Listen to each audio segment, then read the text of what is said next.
Good night, whatever time unit you happen to be measuring yourself and your presence in space by today. Hello, my name is Ryan Erickson. Today I am a contributing artist for Red 42, the consulting firm based out of Wiesbaden, Germany, and all throughout the world. And I am so happy to be here with the topic of today, from roots to renaissance. And the roots of what? In the renaissance of what? We're talking about organizational change, organizational development, decentralization, all the stuff we'd love to talk about here in BetaCodex Live.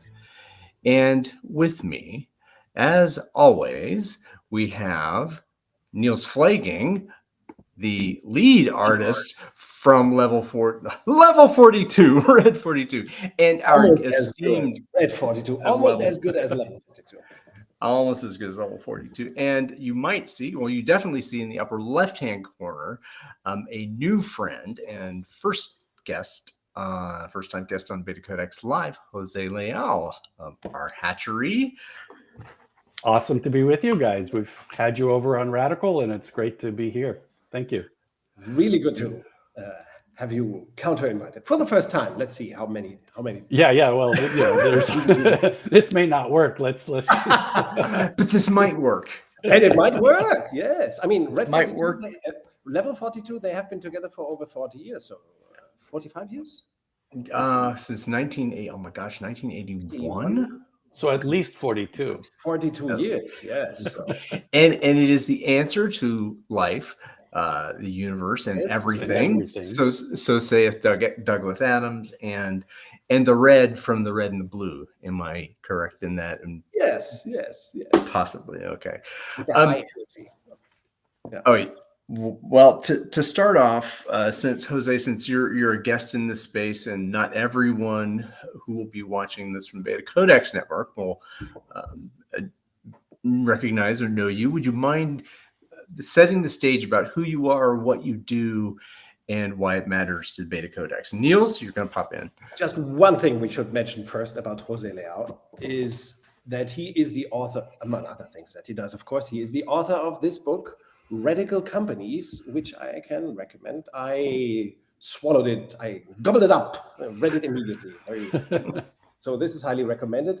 Jose, you wrote it together with Matt Perez and Adrian. It's released 3 years ago or so. Wonderful book. Yeah, 2.5, thereabouts. Wonderful book. And of course, it's very related to the stuff that we do, of course, right? That's why we invited. Of course, that's why we're talking. You are the author of this book. It should be read urgently, Radical Companies. So, thank you for that. Appreciate it. Maybe we'll put it on the list of beta books on the BetaCodex stuff. Yes, it might end up there. Yes. So, tell you a little bit about myself. I was an entrepreneur at 16. So I've been doing startups. I've done 6 of them now from a young age. I thought I wanted to be an architect, so I did architectural drafting at that age. I was doing it for architects and engineers. I got into the computer side of things. I then, on the computer side of things, did computer-aided drafting. I did consulting for architects and engineers for a number of years on that. Then I jumped over to the internet in '95, one of the early pioneers on the internet space. And what that did for me was I created an organization along with my partner that got acquired by a media conglomerate. So you got rich and do not need to work anymore. Well, before I got there, I tried to be an architect and decided that computers were more interesting than architecture. Then I did computer-aided design and decided that the technology was more interesting than the design that you could produce. And then started working in this space that led me to corporate. And for 10 years in corporate was the .com era. So that means we were doing all kinds of acquisitions and all kinds of downsizing and upsizing and everything in between. And I became the expert, according to my CEO, on doing transformations of the organization, essentially letting people go. But it was killing me. So I did that for the 10 years. And at the end of it, I realized that the reason I was the best at it was because I cared. And I was taking care of the people that I was trying to do. And on a flight back out of Edmonton, after I laid off a couple of dozen people, I had flown in the night before. I introduced myself in the morning in the boardroom. We had brought everybody in, and everybody was excited to meet me. And I say, yeah, well, it's nice to meet you. Sorry, we haven't met before, but this is your last day. And I typically would get the opportunity to say, let's talk about this. This is what it means. What can we do to help you? And all of that. But I had a flight in 30 minutes that I had to jump to. Oh my goodness. So, because I had to go back to another province and lay off more people. Oh, and on that flight, I started to cry, and I couldn't stop crying on that flight. And I decided at that moment that I had to not be doing this anymore. It just wasn't fair for me. It wasn't fair for the people that I was doing it to. And that started me thinking that, who the hell have I become? How did I become this person? I've become the very person that I used to think those people in corporate are crazy. They're disgusting. They're all of these things. And I've become that person. And that started me on a journey of not only discovering who am I, why did I do this? How could I have done this? And what causes people to do this? Because I become something I didn't want to become. So something caused it. And then I was acting and doing the things in ways that I didn't recognize myself for. When I looked in the mirror, I still thought I was a nice guy. And yet I was doing all of these things in ways that were very detrimental to friends and colleagues. I actually laid off my partner. Okay. While you were at it. Okay. As part of that process, thinking that was the right answer for the company. Thinking all that. So okay. After all that, you sold this business? I had sold the business. I was a part owner still. They had bought, and so they had me, as they say in English, by the balls. Yes. You did. Okay. Your exit strategy had a subtle flaw. Okay. Yeah. Well, I could have walked away, but at that point, there was still more value in the business, and they could have minimized that value down to nothing, and I would have gotten nothing out of it. And so, long story short, the last 10 years have been about figuring that out for myself. I ran into Matt one day through a mutual colleague. I'm sure you guys, Adrian as well. Yeah. Yes. And that started the conversation about, if we understand ourselves better, can we understand how we make businesses better? Yes. And that started with the idea of radical companies. Radical meaning root. We are the root of companies. Okay. We, human who is we? How are you defining we? Human beings. Okay. And at the root of human beings is life. And so understanding that life leads to us and that we lead to companies, to me, is a very critical part of this conversation. And sorry if that took too long, but that's basically me. Not at all. And over the last years, then, what have you've done this podcast that you were so kind to invite first Ryan and then me. So you're doing the podcast. You wrote the book. Right. What else do you do with? So over the last 10 years, basically, when I get into things, I need to create. That's just me. That's how I am. And I started to understand that what I'm made up of, what we're all made up of, is what Maslow used to call needs, right? And those needs make up a unique version of us. And I call that radical purpose, right? So radical purpose is that we all have a way to express ourselves in the world. And when we do, we feel good, and we don't feel good. And that's basics. Okay. That work, the development of radical purpose, the development of the radical purpose profile, the work in doing courses on that and developing all of that. So that's the radical purpose side. The radical companies side is the work with Matt in understanding how to envision a new type of company that is informed by radical purpose, and as well understanding that in order to create new kinds of organizations, we need to experiment and experience these things. And that's the work that we're doing now, is embedding ourselves in organizations and involving ourselves in the transformation of some organizations, but also the creation of new organizations. So we're working with the law. There's, I don't know if you guys are familiar with the integrative law movement, but we're working with lawyers in this new movement, which is, again, taking that similar human perspective and thinking there's a different way to do law. This isn't just happening in companies. This is happening across the spectrum in different domains. And so the integrative law movement has a number of lawyers that are working with us in defining new ways to develop and define organizations. That sounds like a pretty big invitation to us here in the Betaverse to talk about some similar. I heard one similarity there very towards the end that I really brought into it.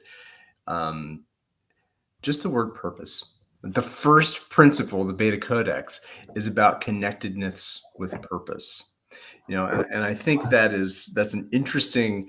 Do you mean purpose is what you've articulated here, Jose, in the same way that, Niels, you envisioned that when we put that in the first principle of the BetaCodex? With a slight difference, I think, and this is interesting how Jose how you just framed it, because in the BetaCodex, the purpose we are talking about in the BetaCodex is the organizational purpose of creating value for, let's say, clients, simplifying a little bit. But Jose understood that when you talk of purpose, radical purpose, so to speak, you mean something connected with our personal values, our personal motives. You mentioned Maslow, so our personal makeup might be a better way to put it. Like how we ourselves are made. And I think that, for example, Niels, you and I, you started much earlier than I. I mean, you've been at this, 14 years or something? 20. I started early. Right. But repentance was a motive in a way too. and right, the same thing, right?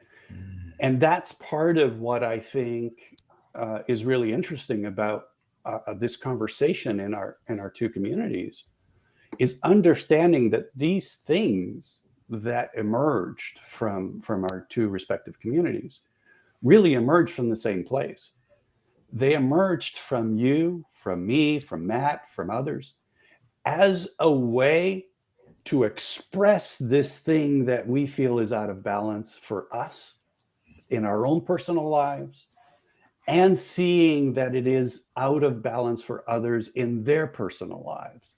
That the way we've been building organizations is not only bad for the organization, and that's a given. We know that. It makes them inefficient, it makes them unable to do things, but it's also inefficient for us as individuals. Oh yeah, sure, yeah.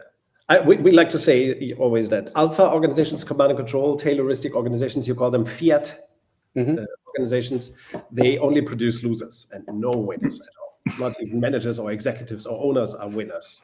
Not even if you try to maximize shareholder value, that will also produce only losers, because you cannot mono-maximize. That's one of the principles of the beta. Yeah, and I would agree with that. I tend to look at it from a balance perspective. It creates imbalance and therefore dysfunction, because it's not only that you lose, right? It actually perpetuates dysfunction. So yes, the company lost. Yes, I as a part of the company lost. But I then have a family that's dysfunctional because I'm dysfunctional. I then have a community that's dysfunctional because we are dysfunctional. I then have a society that's dysfunctional because the whole of our organizations are dysfunctional. So it's not just winners and losers, though I agree that that's what it does. It actually creates winners and losers. I meant alpha only creates losers, while beta attempts to only produce winners. Right. And among all stakeholders, which is the society as well, families and democracy, democratic societies and so on. That's the idea.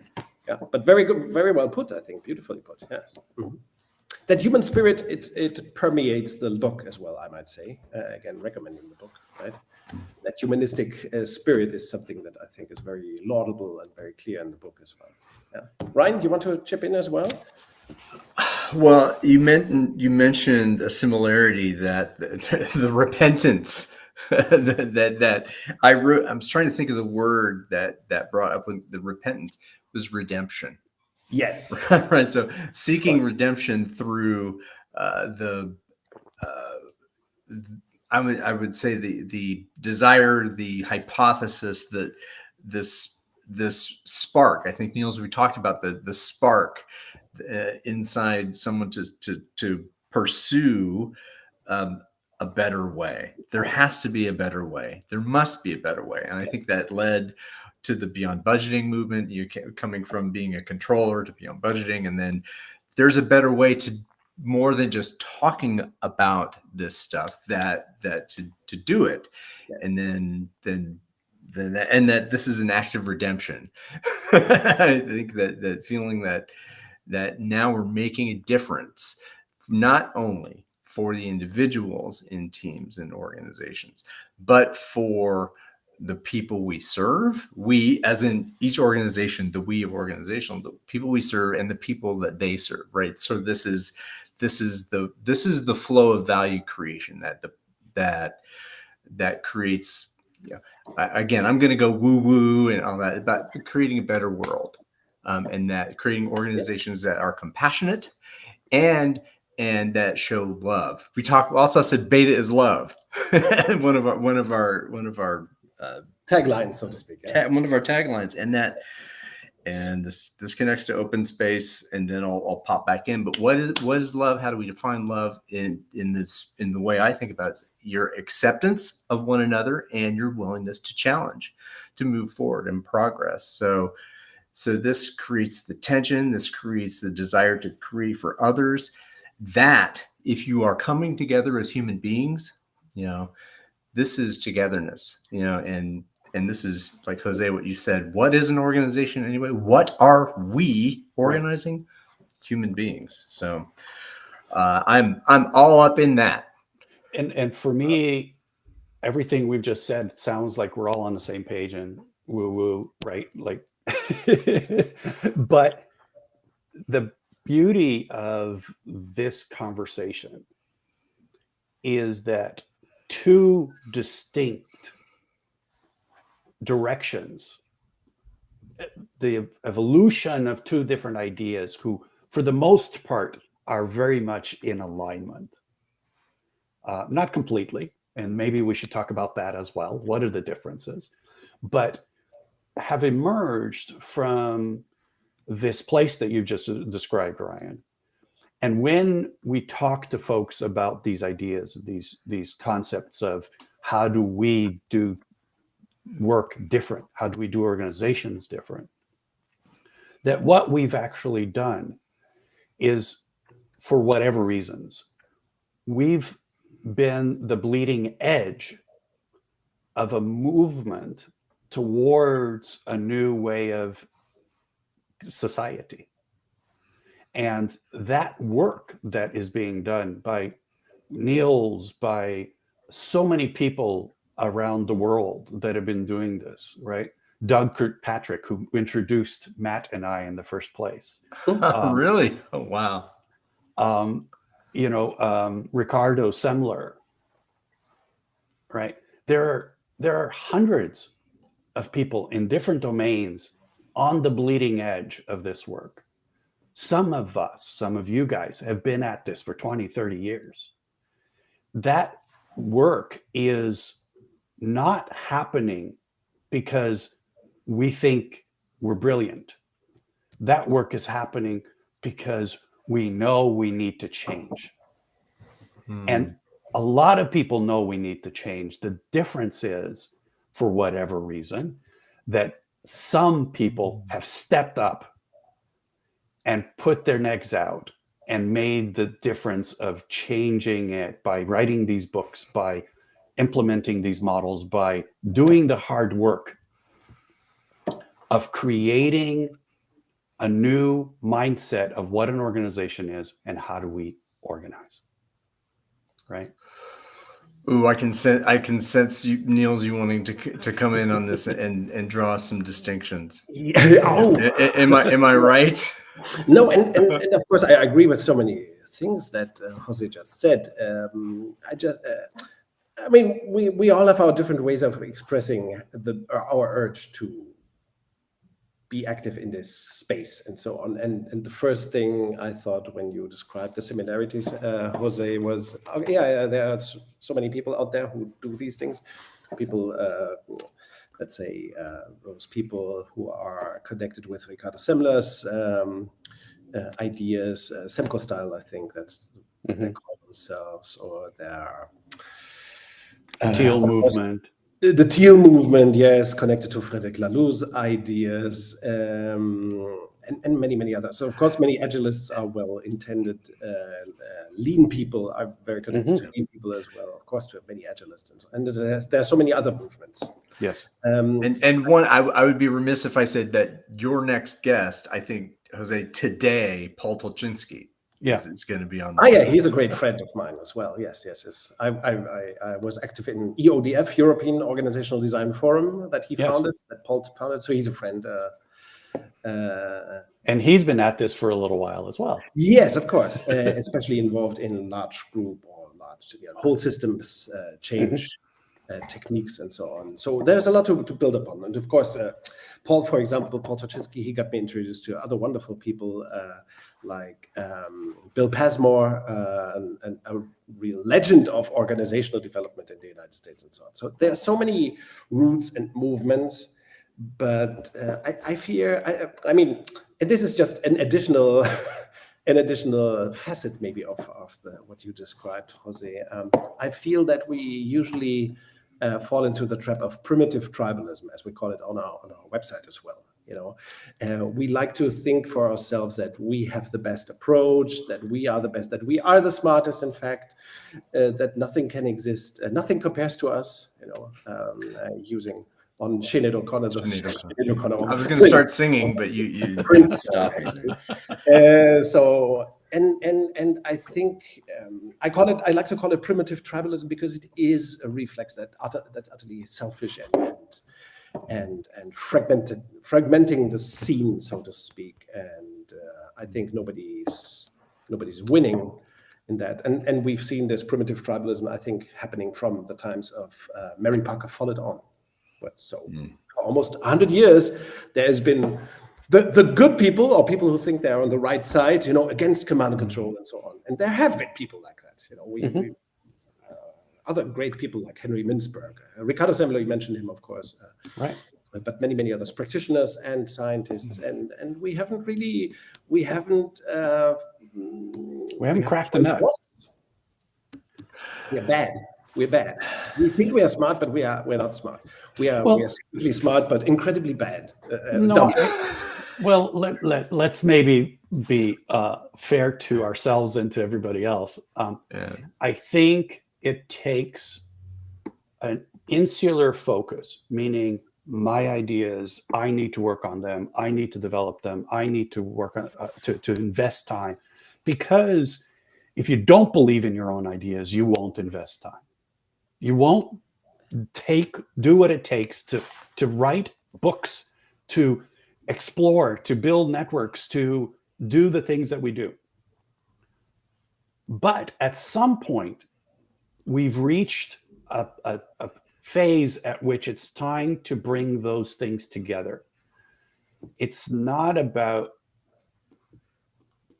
every evolution does this, right? It's not like we're bad or stupid for having been selfish, as you say.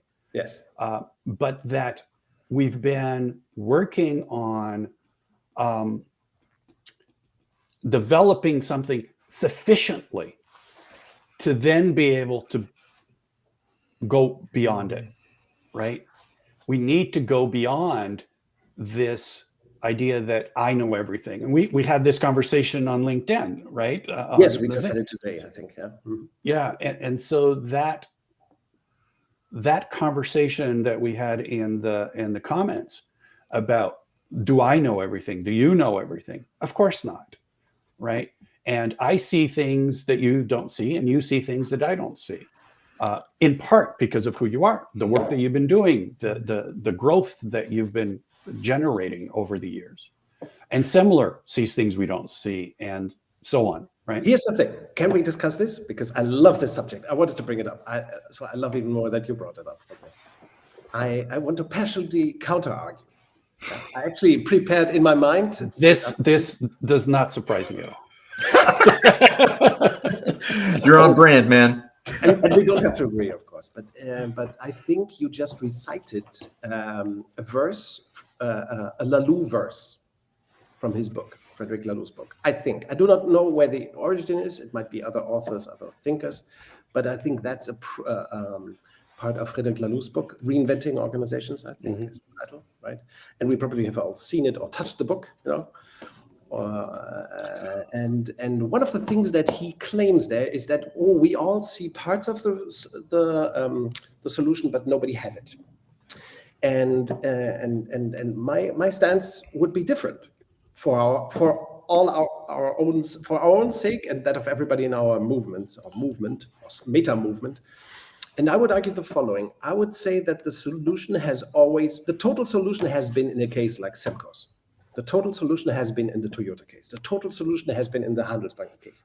Those great cases, as I like to call them, everything is there. This is something I got from one of my mentors in the Beyond Budgeting Roundtable, Robin Fraser. And he said, one case like Handelsbanken or Toyota or Southwest Airlines would suffice to explain this whole decentralized model that we call the BetaCodex model, but you might call it agile lean or radical companies or radical, of course, radical or teal or whatever model. Yes, the name is not so important, but the principles. Exactly. And the principles are in the great cases. You can find these principles. The company might not be perfect, but the model is there in those great cases. I would argue. So I would argue that we cannot let that happen. To say we cannot have the Laloux axiom to be true. We cannot let it be true. Saying that we only see parts of the solution. We are like blind men with the elephant. You know, we all know. Yeah. I know the metaphor very well. Our colleague Kim Wright over in integrative law is very much a fond of that metaphor. My sense is that at a human level, that's true, that we don't see everything, each of us. Yes. We are all constructivists, right? We believe that there is no one truth, of course. There. And so that's one aspect. The other aspect is that even though we have examples of organizations, Matt worked with Nearsoft for many, many years, going from a dozen people to 300 people in a self-managed organization. Which and is you what would say, described in the book as well. And you would say, hey, this is absolute success. Look at this. Look at what we've done. We figured it all out. It's done. And then he sells it. And the day he sells it, it starts to change.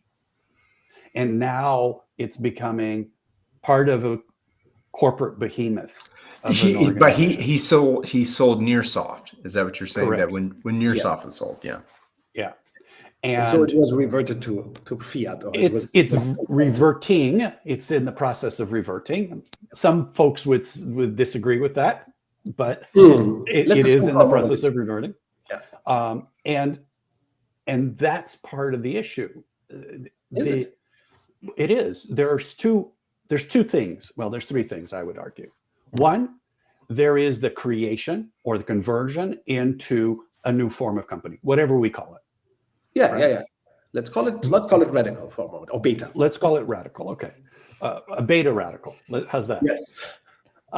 So a beta radical organization doesn't exist today out of its own. It's not what we teach in universities. It's not what we set up, right? It doesn't happen because that's the system we have today, right? Extra effort has to be made to create such a beta radical organization. Okay, that then means that we have to create it. Then we have to operate it. It needs to be functional and operationable and viable as an organization with those methods. And then that it needs to be able to either it just disappears because something happened and it disappeared, or that it needs to spawn others. Otherwise, every single organization that goes beyond the current fiat system of organizations needs this impetus of effort and energy to create it. And until we actually build a system of recreation, then it's not a viable system. Oh my goodness! Oh my goodness! Oh no! Let's not agree on that, please. Bring it on! But I'm in other words, Brian well knows I'm very anxious, so I want to give him the opportunity to say something. No. I think you're talking about there are a few things you talked about. And we don't have to agree on anything, right? This is going through a lot of it. Here, we don't have to agree, right? We can well, you talked about that I wrote down alpha is baked in. It's baked into the educational system, from primary education through all the climbing the ladder. Now we get to the top, and now we have authority. Now we can tell people what to do. And where did that come from? It came from Taylor, and then the disgusting tossing away of Mary Parker Follett, and then through McNamara and through the military-industrial complex. And that alpha is easy. We've taught alpha, Harvard Business School. That becomes the default. So when do you come to the point? How do you?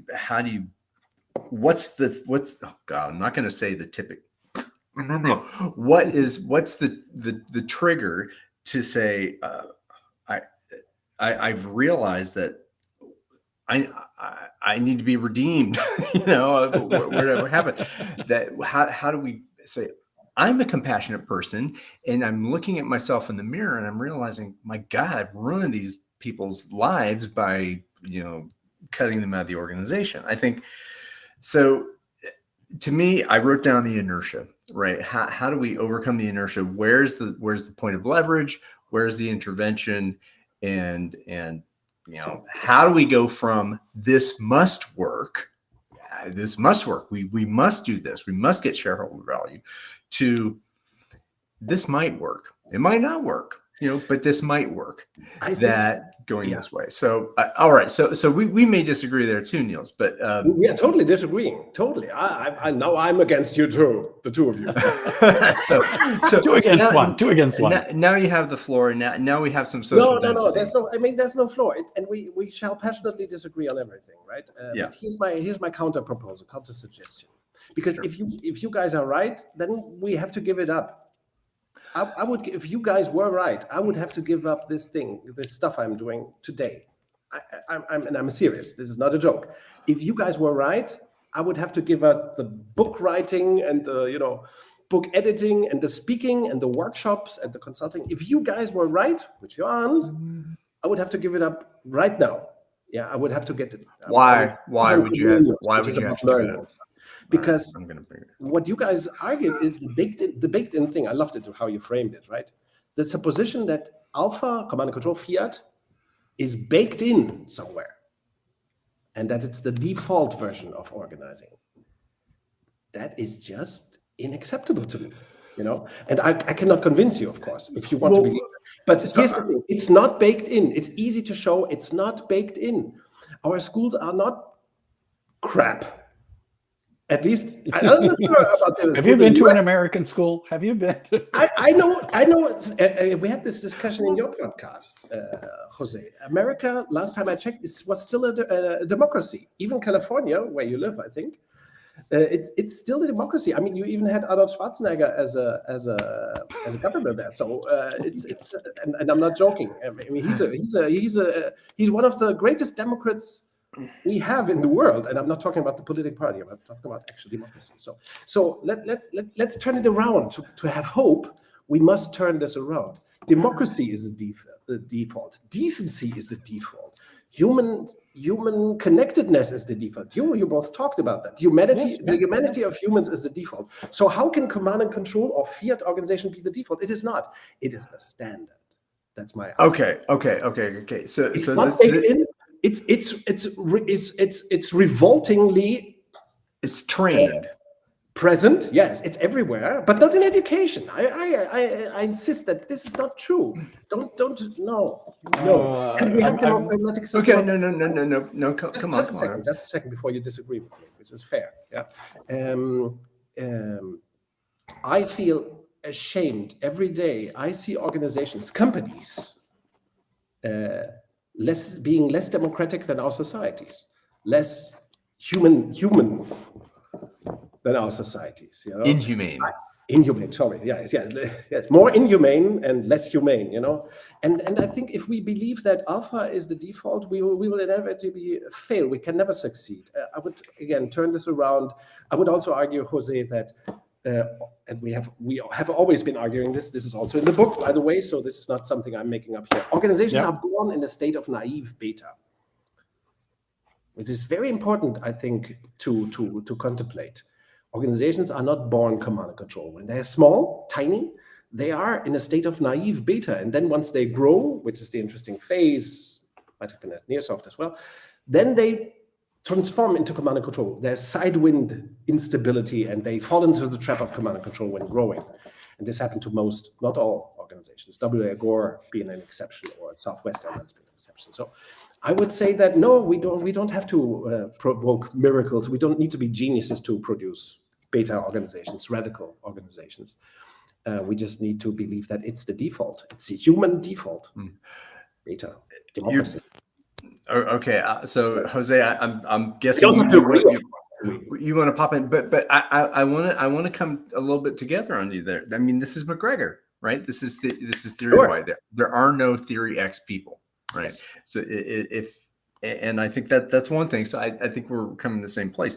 The other thing is that when there is a decision to build an organizational structure, right, an operating system. Well, what's the operating system of this organization? Now, if we think of that being the structure, which we can talk about again if we have time, the default structure, like the default operating systems, you go default. Okay, build a pyramid with silos and CIO, CFO, COO, bop with person on top, board, bop. And there is a decision point. We say, okay, are we going to build default organizations, or are we going to build custom? And that's not custom default. I feel uncomfortable. Can we call it propaganda? The propaganda tells us heuristic fiat organizations. The train. It's just whatever the MBA class, the whatever it is that says, okay, we're going to build a company and we're going to succeed. We're going to ride Tesla to the moon. Blah blah blah. So, and I guess there's one book I'm thinking of that people kind of latch on to. I forget the author. It's the E-Myth. I forget the guy's name, but that he talks about an organization as you're the VP of sales and you're this and you're that.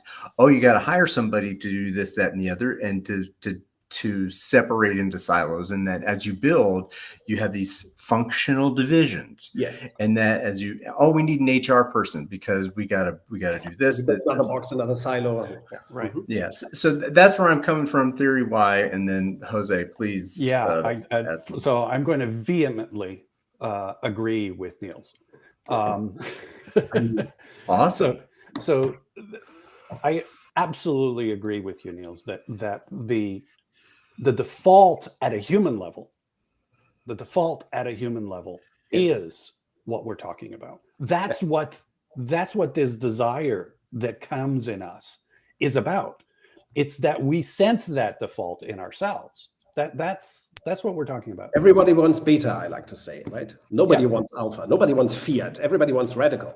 Exactly. Yeah. And but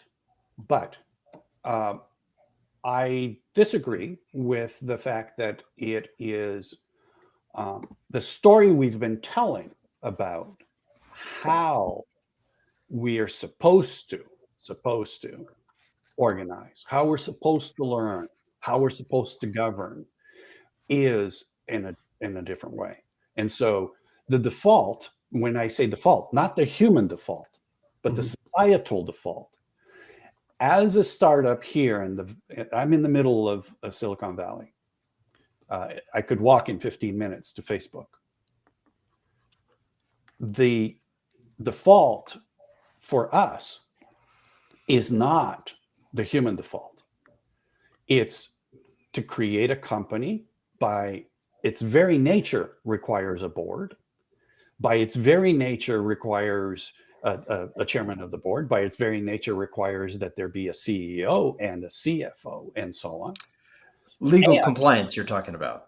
Legal compliance. And then as soon as I hire those people were taught in business school that they need to set up departments, that they need to set up those structures that Ryan was just talking about, and that those practices not only exist in business school, not only exist in the way that society discusses how we're supposed to divide and conquer, how we're supposed to control people, how we're supposed to manage the system rather than allowing for the system to emerge and to bring systems that allow for that emergence. That process is baked into our society. It's not the default at the human level, but it is the ignorance, default. Then ignorance would be baked into our society. Ignorance is nothing baked. It's ignorance. People do not know. People ignore org physics, as we like to say. You know that there are three structures. One is for compliance, but it's not the same as value creation structure and so on.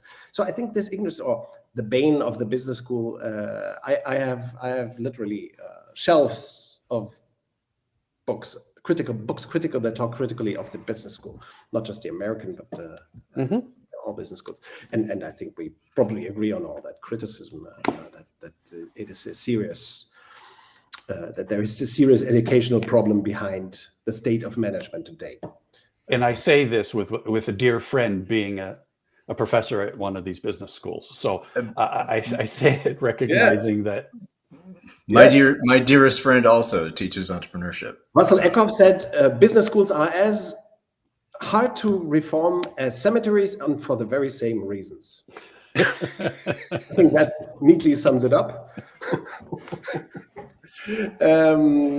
So this is not new thinking. Of course, we're not talking about new thinking. We're talking about why are we not advancing faster, right? Ultimately, we are asking here together or discussing why is fiat or alpha command and control terrorism still the standard, and why is it so hard, or does it seem so hard to overcome it? And I like the last version. It seems hard to overcome, but it isn't.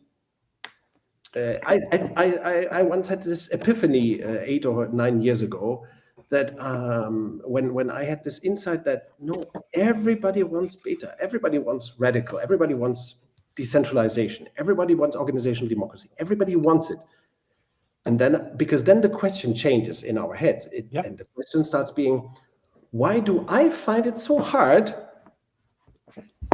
to find, for example, as a consultant, I might ask, why do I find it relatively hard to find a CEO who then wants to hire me to get this organization out of her or his organization?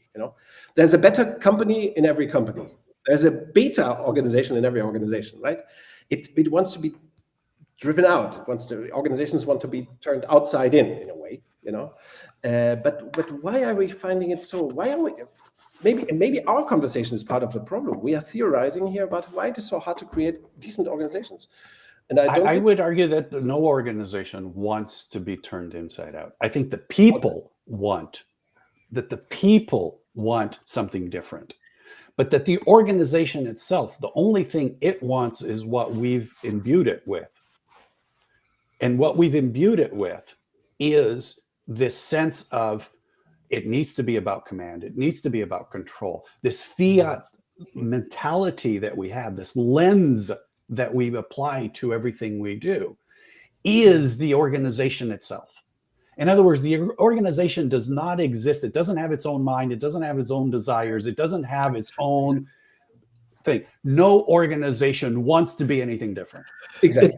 It's the system that is the resistance. So organizations are like money. We can project any shit on it, right? Exactly. But they don't exist, right? And so for some people, money means sex because they project on it. And some people think that organizations are about power, managers' power. So that happens. And Ricardo Sabler did the opposite. He projected on Semco. An organization is democracy, or AES. Fantastic case, I think, in the United States. It's a strongly Christian, inspired by Christian values. I had the feeling some of what the case is about, but it's also about humanity, projected above the organization. Right. So what we change the projections, the organization will change. Yeah, I agree, totally agree. I mean, this is systems theory, right? Organizations consist of people's communication. If we change the communication, the organization changes. Period. Yeah, and it's very simple. People do not even need to change according to systems theory, right? To change the organization, people do not need to change. Thank you. We don't need to change, right? We don't need as an individual to change. Yeah. I already have people are not the problem.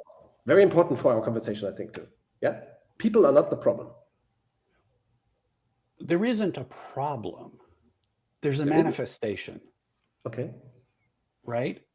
We can think of it as a problem only because it's not what we think it should be. But the manifestation is that I, as a human being, was put in a situation where I was taught and believed that my behavior needed to be something contrary to what I felt was right. I had to lay people off, treat them and control them and manage them and extract as much as I could from them, because that is what I had to do. That wasn't who I was. That's what I learned. The reason that I was so in contrast with the thing that I was doing, and it felt so wrong and it hurt me so much, was because I knew, I sensed that that's not what I should be doing. Sure. Right? So I don't have to change. I just have to be. I just have to be who I already am. I just need systems that permit that to be. Right? Yeah. Mm-hmm. I need a system that recognizes that who I am isn't bad, that recognizes that I need help, that recognizes that I need support, that I need to learn to collaborate, that I need a structure that is supportive of my very being and of yours. And that together, if we have a system that actually helps us work together rather than helps us compete against one another, helps us want to control each other, then we can do it. So I agree with you. It's not about changing us. It's about changing the lens with which we see. And we call that a radical lens, a lens where we see each other for who we are rather than the fiat lens, which is seeing the need to control and the need to manage the system. As you've said in our interview on our rHatchery, the conversation around I have a budget and I will have a strategy to execute that budget and all of that kind of stuff completely destroys the very ability to do that. Right? Yes. Yes. Which principle is that? Status orientation, right? This is flow coordination versus status orientation versus value creation, right? I mean, this is the budgeting piece. Certainly, we are close to the time constraint that you set, Jose.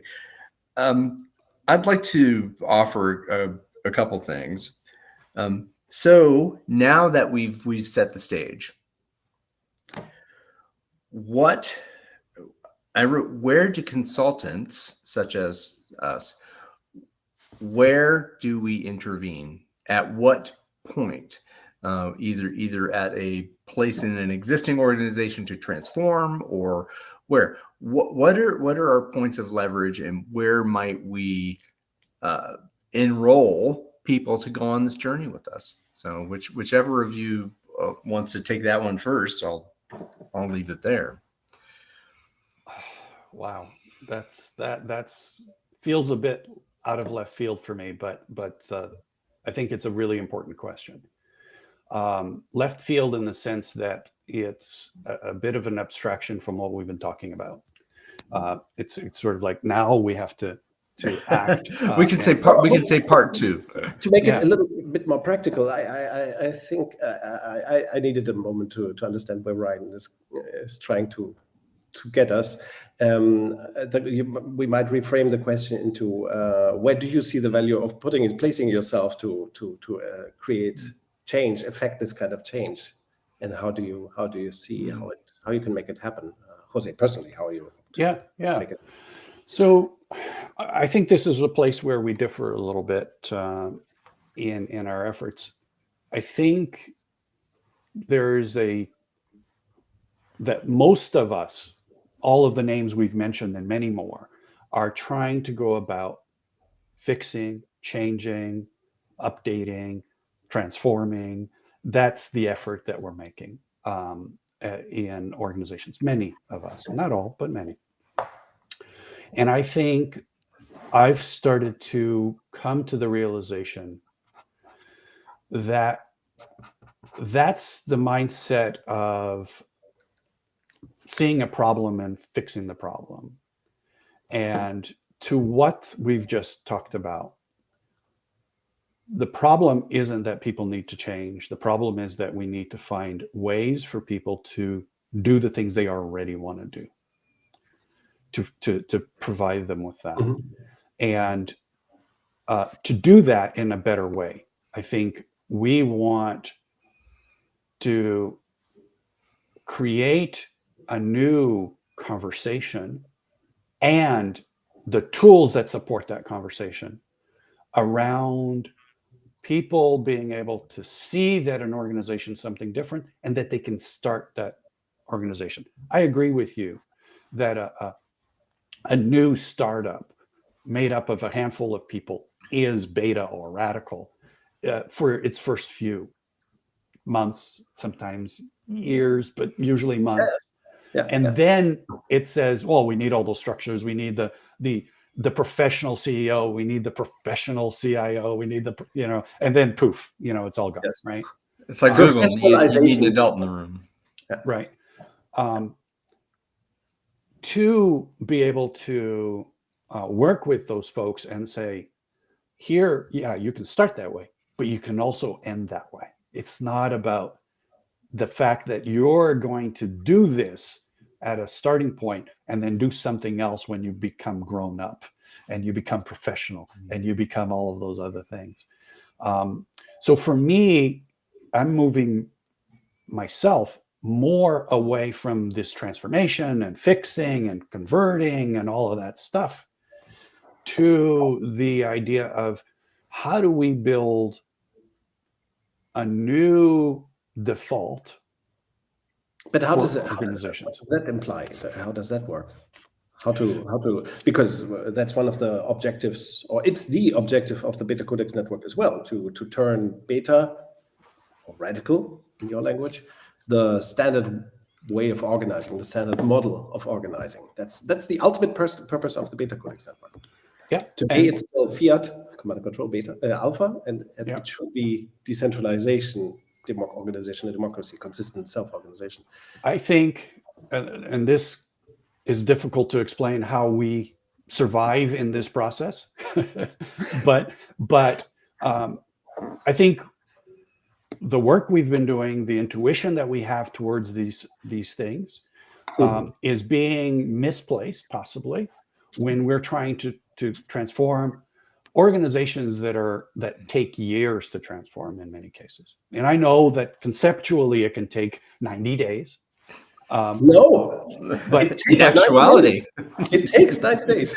but Which is another thing we have to talk about. But we find that it takes, for many of these organizations, it takes years to really get to the point where they're fully functioning in these new ways. At least that's the experience we've seen out there in the world, and we have experienced ourselves.